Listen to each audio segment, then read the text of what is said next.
Hello friends, તો સ્વાગત છે તમારું મારી ચેનલ ઉપર. અને આજે આપણે બનાવવાના છીએ આ ધકધકતી ગરમીની અંદર શરીરને ઠંડક આપે એવું આમપન્ના, જેને તમે લાંબા ટાઈમ સુધી સ્ટોર પણ કરી શકો છો. તો ચાલો હવે રેસીપી સ્ટાર્ટ કરી લઈએ. તો જો સૌથી પહેલા મેં અહીંયા કાચી કેરી 2 નંગ લઈ લીધી છે, એને ધોઈ લીધી છે અને સાફ કરી લીધી હતી.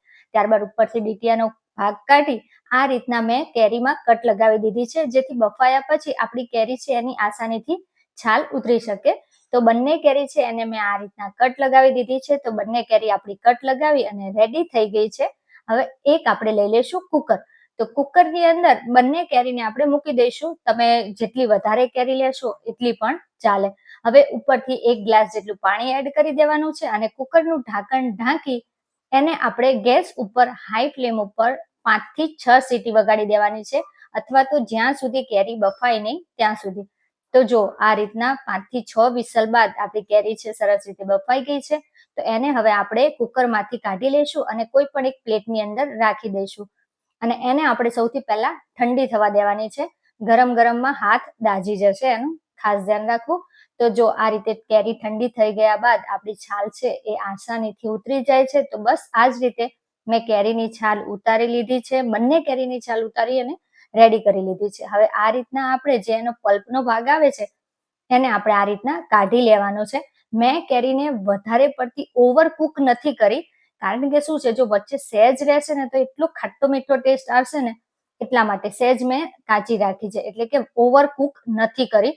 હવે આ રીતના છાલમાંથી પણ આપણે પલ્પનો ભાગ છે એ કાઢી લેવાનો છે અને એને પણ આપણે પ્લેટમાં લઈ લઈશું. હવે આ જ રીતે મેં બંને કેરી છે એના ટુકડા કરી લીધા છે, એટલે કે આ રીતના સ્લાઇસ કરી લીધી હતી અને ત્યારબાદ આ રીતે આપણે ટુકડા પણ કરી લીધા હતા.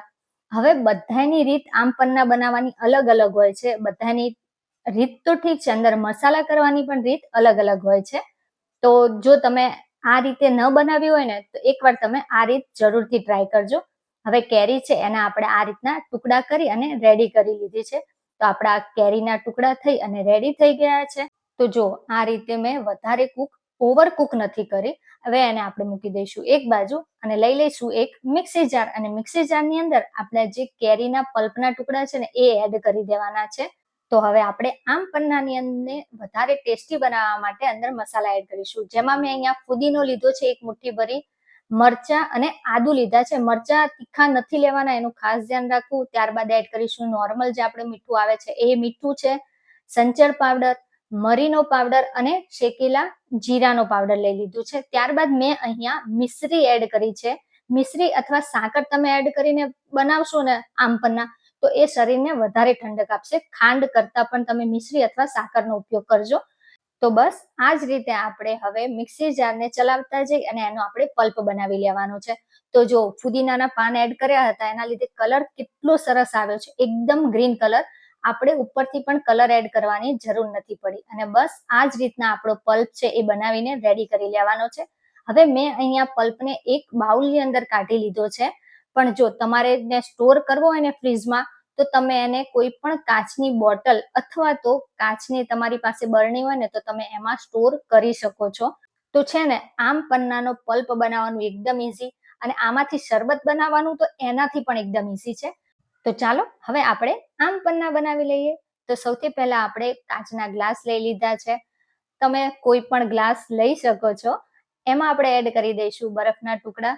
ત્યારબાદ ગ્લાસમાં એડ કરી લઈશું આપણે પલ્પ. મેં અહીંયા 1 જ ચમચી એડ કર્યો છે, કારણ કે ગ્લાસ છે એની હાઈટ છે થોડી નાની છે.